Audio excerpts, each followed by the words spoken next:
Vous êtes venu d'où? Vous êtes au service de quoi? Vous êtes au service de qui?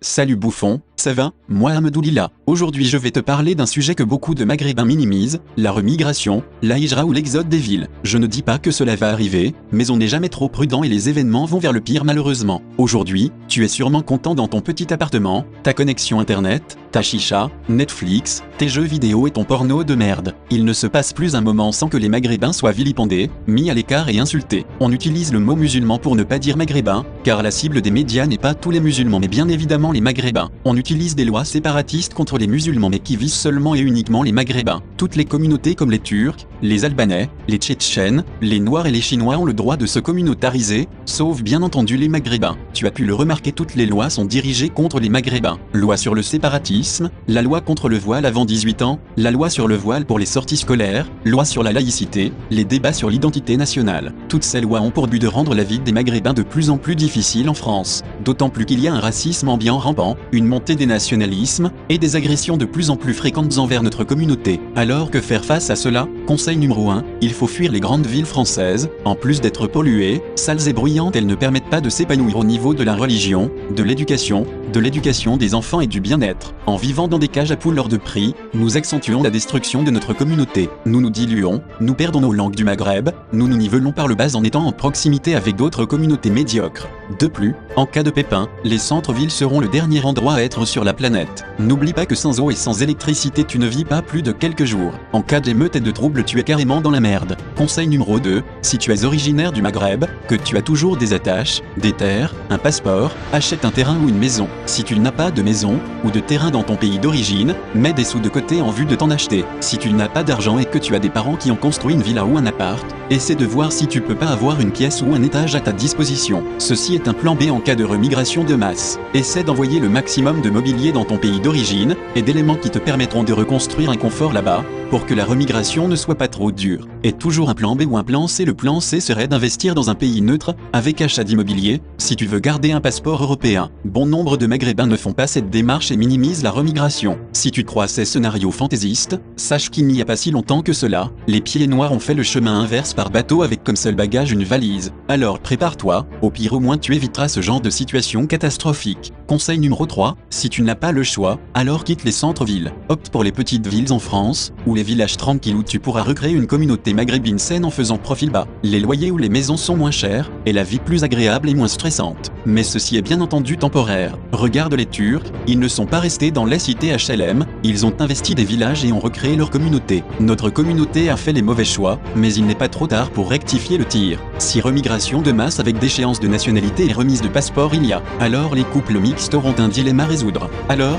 aller dans le pays de son mari et le suivre comme le préconise l'islam? Il faut savoir que les pays du Maghreb n'accepteront sûrement pas des hommes non maghrébins mariés à des maghrébines, ils ne veulent pas se soucier à les loger et à les nourrir. Le fait d'être marié avec une maghrébine ne leur octroiera pas le droit de rester dans un pays maghrébin. La maghrébine n'aura d'autre choix que de suivre son mari dans un pays subsaharien, où les conditions de vie sont plus difficiles qu'au Maghreb, avec un IDH faible et des coupures d'électricité fréquentes. Voilà maghrébine. Pense-y, les choix à un moment donné il faut les assumer, ceci jusqu'au bout. Le métissage a une limite dans la pratique.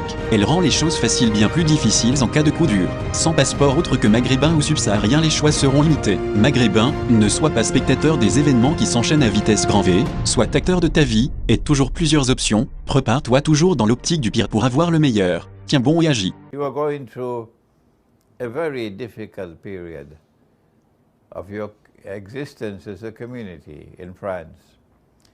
But you have been going through difficulties even before this last one occurred. Life had been becoming increasingly difficult, a trial for you. And now life has become impossibly difficult and you are in a state of quandary. What to do? How should we respond? What's going on in France?